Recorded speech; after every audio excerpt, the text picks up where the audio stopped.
السلام علیکم ورحمۃ اللہ وبرکاتہ بسم اللہ الرحمن الرحیم والحمد للہ رب العالمین والصلاة والسلام علی نبینا محمد افضل البشر اجمعین والتابعین له بإحسان الی یوم الدین۔ حضرات خواتین اور معزز سامعین، آج کا ہمارا موضوع درس تفسیری ہے۔ اس کو ہم اختصار کے لیے دہرا رہے ہیں اور پہلے درس کے بجائے یہی اب معتمد اس کو اریز کر کے ڈیلیٹ کر کے القلم کی طرف سے نشر ہوگا۔ اور تفسیر ہیں آیات، اس سے پہلے بھی ہم آپ لوگوں کو بتا چکے ہیں، 94 سے لے کر 96 تک، یعنی 94 سے لے کر 96 تک سورہ بقرہ کی آیات، جس میں طول العمل، بہت دنیا سے لمبی امیدیں رکھنے کی مذمت ہے۔ اور اس میں آلریڈی میں نے میرے احباب حضرات خواتین اور متعلمین اور معلمین قرآن کریم آپ کو بتایا تھا پہلے درس میں کہ اللہ کے نبی صلی اللہ علیہ وسلم نے، جیسے کہ صحیح بخاری میں ہیں، اس کی شرح ابن تین وغیرہ نے، ابن حجر نے، دیگر اہل علم نے جو کی ہے، مفصل بیان کیے ہیں کہ اللہ کے نبی صلی اللہ علیہ وسلم نے ایک چوکور مربع کھینچا، بنایا، اور اسکوائر ٹائپ کا، اس کے اندر سے ایک لمبی لین کھینچی جو باہر نکل رہی تھی، بلکہ باہر اندر کے مقابلے میں زیادہ تھی۔ اور اللہ کے نبی صلی اللہ علیہ وسلم نے بتایا کہ یہ جو دائرہ ہے یہ انسانی عمر ہے، دنیا ہے۔ آدمی کی آرزویں ختم نہیں ہوتی اور اس کی زندگی ختم ہو جاتی ہے۔ اور دنیا چونکہ ایک ظل زائل ہے اور فانی ہے، لہذا دنیا جس مقصد کے لیے پیدا کی گئی اور اس میں جس مقصد کے لیے بنی نوع انسان کی تخلیق ہوئی، تو اس مقصد کو ایک باغباں کی طرح دنیا کو آخرت کی یعنی برآوری کے لیے، آخرت میں فصل کی کٹائی کے لیے ایک کاشت کے طور پر، ایک فارم کے طور پر، ایک کھیت کے طور پر، ایک باغ کے طور پر استعمال کیا جائے۔ یہاں عمل کریں،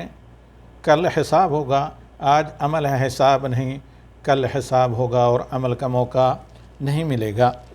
یہاں پر ان آیات میں یہود کی مذمت کی گئی ہے کہ ایک طرف تو یہ دعویٰ کرتے تھے کہ بھئی وہی حق پر ہیں، فرزندان رب ہیں اور اللہ کے احبا ہیں، یعنی پیارے لوگ ہیں، لیکن اس کے باوجود ان کو پتہ تھا کہ ہم اللہ تعالیٰ کی کتاب کو مذاق بنائے ہوئے ہیں اور اللہ تعالیٰ کے دین کے ساتھ کھلواڑ کر رہے ہیں،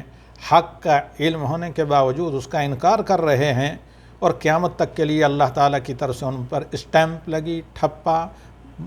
مہر لگا دی گئی کہ مغضوب علیہم، کہ حق کا انکار کرنے کی وجہ سے اللہ تعالیٰ کے غضب کا شکار ہیں یہ لوگ۔ تو آئیے ان آیات کا آغاز کرتے ہیں۔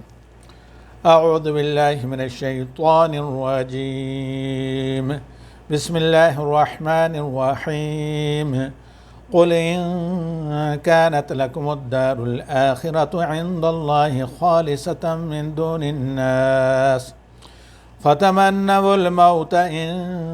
كنتم صادقين ولن يتمنوه أبدا بما قدمت أيديهم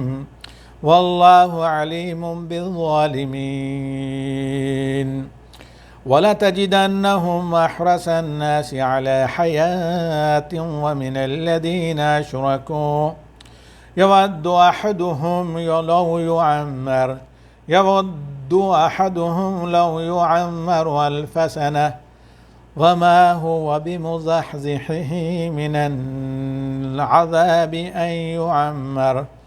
وَاللَّهُ بَصِيرٌ بِمَا يَعْمَلُونَ۔ ان آیات میں دیکھیے یہود کے اس تناقض کو ظاہر کر کے اس کو رد کیا گیا، اس کی مذمت کی گئی ہے۔ تو ایک تو وہ یہ دعویٰ کرتے ہیں کہ آخرت میں جنت ہمارے لیے ہے، بنو اسرائیل کے اور یہود کے علاوہ کسی کو ملنے والی نہیں، اور آخرت پر پوری اجارہ داری انہی کی ہوگی، باقی لوگ سب کے سب محروم رہیں گے۔ تو اے اللہ کے نبی، اے محمد صلی اللہ علیہ وسلم، ان کی حقیقت جاننے کے لیے اس دعوے کی کہ خود انہیں پتہ ہے کہ اپنے اس دعوے میں یہ جھوٹے ہیں، صرف لوگوں کو اپنا تابع بنانے کے لیے جھوٹا دعویٰ کر رہے ہیں، اور ساتھ ہی اپنی سپرمیسی کو برقرار رکھنے کے لیے کہ باقی تمام لوگوں کو سلیو اور اپنے آپ کو یہ سادہ سمجھتے ہیں، تو یعنی سربراہ سمجھتے ہیں، لوگوں کے آقا سمجھتے ہیں۔ تو لہذا آسان سا امتحان ان کا لے کر ان کی حقیقت کو لوگوں کے سامنے تشت بام کیا جا سکتا ہے۔ ان کو تو خود بھی معلوم ہے، جیسے اللہ تعالیٰ نے قرآن میں دوسری جگہ بیان کیا کہ تکبر کی وجہ سے یہ لوگ وَجَحَدُوهَا وَاسْتَيْقَنَتْهَا أَنفُسُهُمْ، انہوں نے انکار کیا حق کا یا اللہ کی آیات کا، جب کہ ان کے دلوں کو پورا یقین ہے۔ کس سے؟ آگے مقصد بھی اللہ نے بیان کیا کہ تکبر کی وجہ سے اور لوگوں پر اپنی دھاک بٹھانے کے لیے۔ تو آپ ان کا امتحان آسانی سے لے سکتے ہیں کہ یہ خود اپنی نظر میں بھی ناقابل اعتماد اور جھوٹے ہیں۔ قل، اے محمد آپ کہیں ان سے، ان یہودیوں سے، ان کانت لکم الدار الآخرۃ عند اللہ خالصۃ من دون الناس، اگر آخرت کی زندگی صرف تمہارے لیے ہے اور لوگ اس سے محروم رہیں گے جنت سے، تو تم موت کی تمنا کیوں نہیں کرتے؟ کیونکہ یہود اور اہل کتاب کے عقیدے کے مطابق یہ دنیا جہنم ہے، جہنم ہے۔ آدم کو خطا کی سزا کے طور پر اس جہنم میں بھیجا گیا ہے جنت سے، اور دوبارہ واپس جنت میں جانا ہے۔ جب تمہیں اتنا ہی یقین ہے کہ آخرت اور جنت تمہارے لیے ہے، تو اس دنیا میں جینے کا تمہارا کیا فائدہ؟ بلکہ جنت میں جانے کے لیے تم موت کی آرزو کرو، دعا کرو، اگر واقعی تم اپنے دعوے میں سچے ہو۔ اللہ تعالیٰ کہتا ہے کہ یہ خود اپنی نظروں میں بھی جھوٹے ہیں۔ وَلَن يَتَمَنَّوْهُ أَبَدًا بِمَا قَدَّمَتْ أَيْدِيهِمْ، یہ ہرگز موت کی آرزو نہیں کریں گے، نہ موت کے لیے دعا کریں گے، کیونکہ یہ طول العمل، لمبی آرزویں دنیا میں لے کر بیٹھے ہیں، دنیا کے بہت لالچی ہیں۔ تمنا کیوں نہیں کریں گے؟ اس لیے نہیں کہ جنت کی چاہت نہیں، بلکہ بما قدمت ایدیہم، انہیں اپنے اعمال، اپنے ڈیڈز، اپنے جو ان کے کار ہیں، برے کار ہیں، کار بد ان کے ہیں، وہ ان کو معلوم ہیں۔ واللہ علیم بالظالمین، اور یہ جو حق کا انکار کر کے نبی صلی اللہ علیہ وسلم کی شریعت کو ریفیوز کر کے جو ظلم کر رہے ہیں، ان ظالموں کا اللہ تعالیٰ کو پورا علم ہے۔ پھر حقیقت یہ ہے کہ مشرکین مکہ، بت پرست لوگ جو آخرت پر ایمان ہی نہیں رکھتے، جیسے کہ انہوں نے کہا، اللہ نے قرآن میں اس کو وعدہ کیا کہ یہ دنیاوی زندگی ہے، نموت و نحیا وما نحن مبعثین، یہ دنیا کی زندگی ہے، مرتے ہیں، یہاں پیدا ہوتے ہیں، مرتے ہیں، دوبارہ ہمیں قبروں سے نہیں اٹھایا جائے گا۔ اس کے باوجود مشرکین مکہ سے بھی یہ زیادہ دنیاوی زندگی کے لالچی اور حریص ہیں۔ تو اللہ تعالیٰ نے کہا وَلَتَجِدَنَّهُمْ أَحْرَصَ النَّاسِ عَلَىٰ حَيَاتٍ وَمِنَ الَّذِينَ أَشْرَكُوا، ان یہودیوں کو، یا محمد صلی اللہ علیہ وسلم، آدمیوں میں سب سے زیادہ لالچی اور حریص اور طمعخور پائیں گے دنیاوی زندگی کا، اور دنیاوی زندگی کو سب کچھ سمجھتے ہیں، بلکہ مشرکین سے، بت پرستوں سے، اور خصوصاً مشرکین مکہ سے بھی یہ زیادہ جینے کے، زندہ رہنے کے لالچی ہیں۔ اب بھی دیکھیں کہ دنیا بھر کو لڑا کر خود یہ عیاشی کرتے ہیں، تماشا دیکھتے ہیں۔ یود احدہم لو یعمر الف سنہ، ہر یہودی کی یہ آرزو ہوتی ہے کہ 1000 سال، یہاں صرف 1000 ہی مراد نہیں، بلکہ یہ ہے کہ بہت لمبی عمر جینے کی ہر یہودی کی آرزو تمنا ہوتی ہے۔ واللہ بصیر بما یعملون، کتنے بھی لمبا یہ جی لیں، انجام کار ان کا وہی ہے جو اللہ کا ان پر غضب کا ٹھپا پڑ چکا ہے، اور لمبی عمر پا کر یہ جہنم کی آگ سے بچنے والے نہیں ہیں۔ تو اللہ تعالیٰ کہتا ہے کہ ان میں سے ہر کوئی چاہتا ہے، ہر یہودی، کہ 1000 سال جیے، یعنی لمبی امیدیں اور لمبی توقعات دنیا سے انہوں نے وابستہ کر رکھی ہیں۔ وما هو بمزحزحه من العذاب، جبکہ 1000 سال جینے کے باوجود بھی یہ عذاب سے بچ نہیں سکیں گے۔ وما هو بمزحزحه من العذاب ان يعمر، لمبی عمر پانا کوئی کامیابی نہیں ہے جب انجام کار اللہ تعالیٰ کی ناراضگی و عذاب ہو۔ لمبی عمر تبھی بابرکت ہے جب آدمی صالح اعمال کرے۔ اس لیے نبی صلی اللہ علیہ وسلم امام المفسرین نے یہ فرمایا، جو قرآن کے اللہ تعالیٰ کی طرف سے مستند مفسر ہیں نبی صلی اللہ علیہ وسلم، کہ آپ صلی اللہ علیہ وسلم نے کہا کہ جس شخص کے ساتھ اللہ بھلائی چاہتا ہے لمبی عمر عطا کرتا ہے اور صالح اعمال کی توفیق دیتا ہے، اور جس کا اللہ رب العالمین اس کے برے اعمال کی نتیجے میں برا چاہتا ہے تو اسے اللہ رب العالمین لمبی عمر اور پھر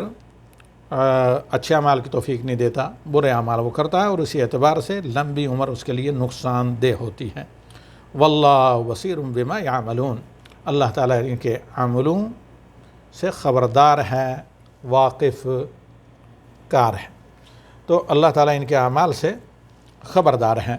اب ان آیات کا مختصر سا ترجمہ اور کچھ وضاحت تو آپ لوگوں کے سامنے ہو گئی۔ اب آئیے آپ یہاں پر ہم ان آیات کی کسی قدر بسط و تفصیل کے ساتھ شرح اور تفسیر کرتے ہیں۔ یہاں پر بعض مفسرین کہتے ہیں کہ اللہ تعالیٰ نے ان کو اس لیے یہ چیلنج کیا، قل ان کانت لکم الدار الآخرۃ عند اللہ خالصۃ من دون الناس فتمنوا الموت ان کنتم صادقین، کیونکہ جس کو یہ اعتقاد ہو کہ وہ جنتی ہے تو موت اسے دنیاوی زندگی کے مقابلے میں زیادہ محبوب ہونی چاہیے۔ جیسے انبیاء کو یقیناً اللہ تعالیٰ کی طرف سے ضمانت دی گئی کہ وہ جنتی ہیں، جس نبی کو بھی اختیار دیا گیا زندگی اور موت کے درمیان میں تو انہوں نے موت کو اختیار کیا۔ تو یہودیوں کو یہ کہا گیا کہ اگر تمہیں بھی اتنا یقین ہے کہ تم اللہ تعالیٰ کے محبوب ہو اور جنت تمہارے لیے ہے اور دیگر لوگ اس سے محروم رہیں گے تو تم بھی موت کی دعا کرو، تمنا کرو، کیونکہ دنیا فانی ہے اور جنت ہمیشہ جاودانی ہے، باقی رہنے والی ہے۔ اور اسی طرح بار دیگر اہل تفسیر نے کہا کہ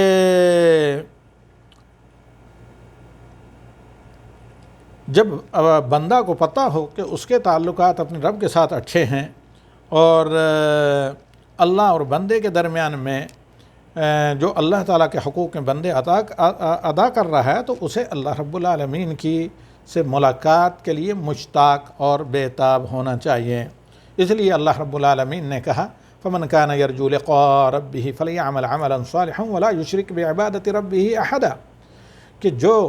اپنے رب کی ملاقات کے لیے بےتاب ہو، یعنی وہ یہ چاہے کہ اللہ اس سے راضی اور اسے راضی کر دے، تو اس کے لیے آسان نسخہ ہے کہ وہ صالح عمل کرے، یعنی بلا کسی اور کی رضا کے، بلا کسی کو اللہ کی عبادت میں شریک کیے، اچھا کہ حمد و ثنا بھی کسی کی مطلوب نہ ہو، ریا، نمود اور دکھاوے کے لیے نہ ہو، صرف اللہ کی رضا کے لیے ہو، اور اخلاص کا آغاز ہی ہوتا ہے توحید سے، اور اپنے رب کی عبادت میں کسی کو شریک نہ ٹھہرائے۔ اسی آیت پر سورہ الکہف ختم ہوتی ہے۔ اسی طرح اللہ رب العالمین کا فرمان وَلَا تَجِدَنَّهُمْ أَحْرَصَ النَّاسِ عَلَىٰ حَيَاةٍ وَمِنَ الَّذِينَ أَشْرَكُوا يَوَدُّ أَحَدُهُمْ لَوْ يُعَمَّرُ أَلْفَ سَنَةٍ وَمَا هُوَ بِمُزَحْزِحِهِ مِنَ الْعَذَابِ أَن يُعَمَّرَ وَاللَّهُ بَصِيرٌ بِمَا يَعْمَلُونَ۔ یہاں پر یہود کی مذمت کی گئی کہ وہ دنیاوی زندگی پر اپنے آپ کو وقف کیے ہوئے ہیں دنیاوی زندگی کے لیے، اور اسی کے لیے وہ اپنے آپ کو ہلاک کر رہے ہیں دنیا کمانے میں اور دنیاوی اسٹیٹس میں، مال و دولت جمع کرنے میں، دنیاوی شہرت میں، حالانکہ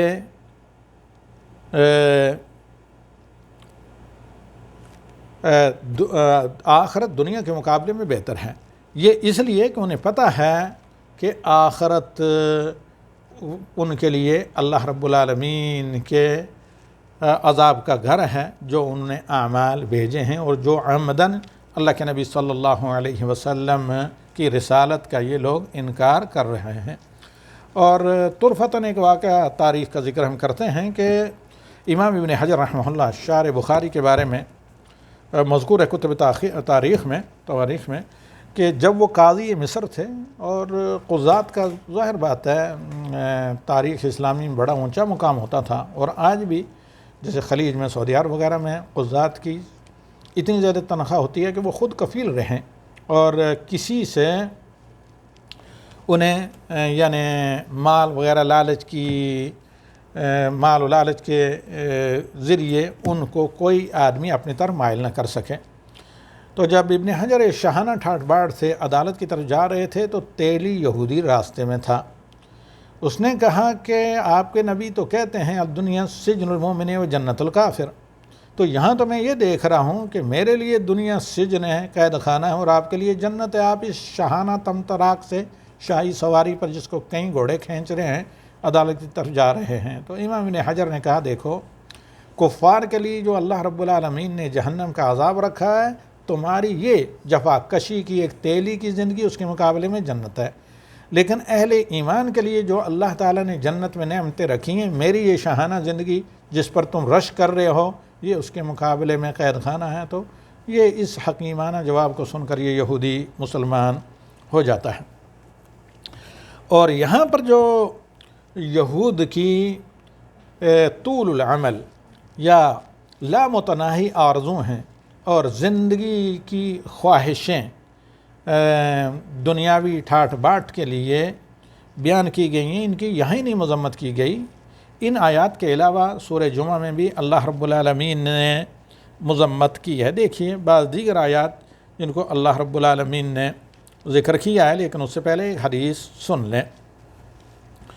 کہ امام ابن حاتم ابن عباس سے روایت کرتے ہیں کہ یہاں پر اللہ کے نبی صلی اللہ علیہ وسلم نے جب یہود کو کہا کہ موت کی تمنا کریں، تو اگر واقعی ان میں سے کوئی موت کی تمنا کرتا تو وہ جو ہے اپنے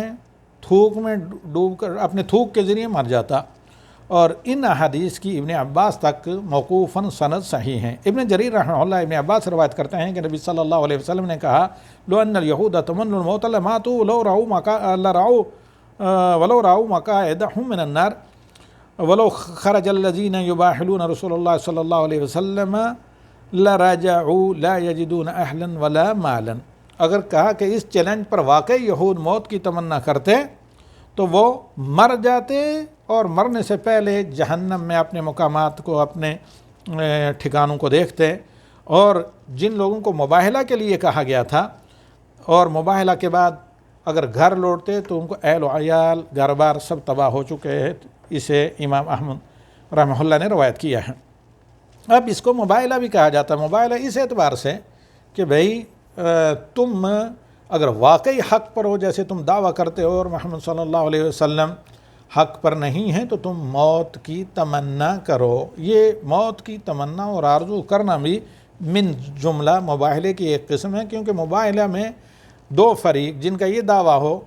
کہ ہم حق پر ہیں دونوں کا، تو آخر کار مباہلہ یہ کیا جاتا ہے کہ دونوں مل کر اللہ سے دعا کریں، اپنے عیال بال بچوں کو، اپنے متعلقین کو جمع کر کے، کہ دونوں میں سے جو جھوٹا ہو وہ سچے کی زندگی میں ہلاک ہو جائے۔